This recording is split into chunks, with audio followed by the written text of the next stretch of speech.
Hello बच्चों, आइए प्रश्न को देखते हैं। हमारे सामने एक फलन दिया गया है कोस एक्स, जिसका मापांक दिया गया है। इसका हमें समाकलन करना है एक्स के सापेक्ष, और चूंकि निश्चित समाकलन है तो 0 से पाई के बीच में इसकी सीमा दे रखी है। इस पूरे समाकलन का हमें मान बताना है। प्रश्न को हल करने से पहले इसकी मुख्य अवधारणा के बारे में चर्चा कर लेते हैं। मुख्य अवधारणा तो देखो, इस समाकलन को हल करने के लिए कुछ सूत्र उपयोग में लेंगे हम लोग। पहली चीज तो हम लोग मापांक के बारे में बता देते हैं। मापांक को परिभाषित करेंगे। यहाँ पे मापांक x जो है x के बराबर होगा कब? जब x का मान 0 से बड़ा या बराबर हो जाएगा। और ये माइनस एक्स के बराबर होगा कब? जब x का मान 0 से छोटा हो जाएगा। मतलब मापांक के अंदर की राशि हमेशा ही धनात्मक होती है। दूसरा, हम लोग लिखेंगे कोस एक्स का जो समाकलन है ना x के सापेक्ष, वो बराबर होता है साइन एक्स के बराबर।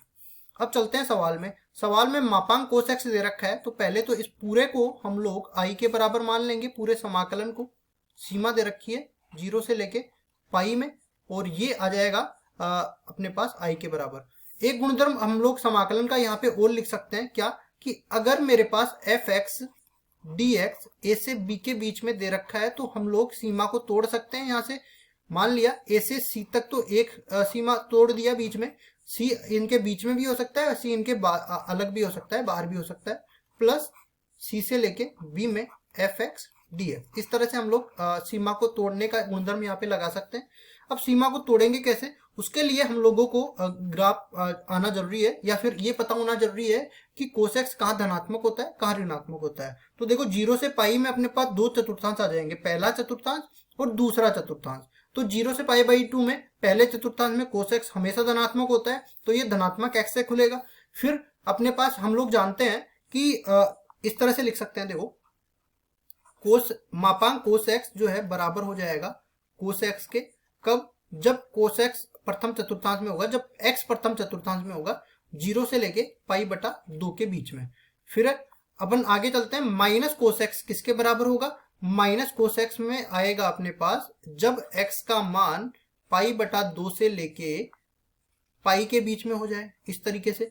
तो अब यहां से हम लोग कह सकते हैं कि इस सीमा को इस तरह से तोड़ सकते हैं। आप इसको ग्राफ से भी देख सकते हो। देखो, इस तरीके से ये अपने पास कार्तीय तल हो गया, एक्स एक्स और वाई एक्स। कोस एक्स का ग्राफ जो है यहाँ से स्टार्ट होता है 0 से, 0 पे उसका मान 1 होता है, पाई बाई 2 पे 0 हो जाता है, और फिर पाई पे जाके इसका मान -1 हो जाता है। तो 0 से पाई के बीच में ये हमने ग्राफ बना दिया है। अब आप यहाँ से भी देख सकते हो कि 0 से पाई बटा 2 में कोस एक्स धनात्मक होता है, और पाई बटा 2 से पाई में कोस एक्स ऋणात्मक होता है। ये ग्राफ है अपने पास कोस एक्स का एक्स के सापेक्ष। ठीक है, दोनों से हमने समझा दिया। अब सीमा को तोड़ने का गुणधर्म इसमें लगाते हैं। तो ये देखो, टूटेगी सीमा और क्या बदलेगी? आई बराबर में 0 से लेके पाई बटा 2 में टूटेगी जब ये धनात्मक होगा, और इसी तरह ये ऋणात्मक होगा कोस एक्स, तो ऋणात्मक चिन्ह बाहर ले लेते हैं। पाई बटा 2 से लेके पाई के बीच में कोस एक्स, ये ऋणात्मक होगा dx। अब देखो, समाकलन करने के लिए ये वाला सूत्र यहाँ पे उपयोग करेंगे। तो आई बराबर में क्या बन जाएगा? Sine x. ठीक है, कोस एक्स का समाकलन साइन एक्स, और सीमा लगेगी 0 से लेके पाई बटा 2 में, माइनस में ये भी हो जाएगा साइन एक्स। सीमा इसमें लगेगी पाई बटा 2 से लेके पाई में। अब देखो, सीमा लगाते हैं, सीमा का मान इसमें रखते हैं, तो ये क्या बन जाएगा? आई बराबर में साइन, पहले वाले में रखते हैं तो साइन पाई बटा 2 माइनस में साइन 0, फिर दूसरे वाले में माइनस चिन्ह पहले है, फिर पाई और पाई बटा 2 रखेंगे, तो पहले पाई रखा, फिर पाई बटा 2 रखेंगे तो पाई बटा 2 रख दिया। अब देखो, यहाँ से आई बराबर में ये साइन पाई बटा 2 का मान 1 होता है, साइन 0 का मान 0 होता है, माइनस में साइन पाई का मान -1 होता है, और ये पाई बटा 2 सॉरी साइन पाई का मान जो है हम लोग जानते हैं 0 के बराबर होता है। यहाँ पे गलत कर दिया, कोस पाई का मान -1 होता है, साइन पाई का मान यहाँ पे आ जाएगा 0, और ये आ जाएगा पाई बटा 2 का मान, साइन पाई बटा 2 का मान 1 के बराबर।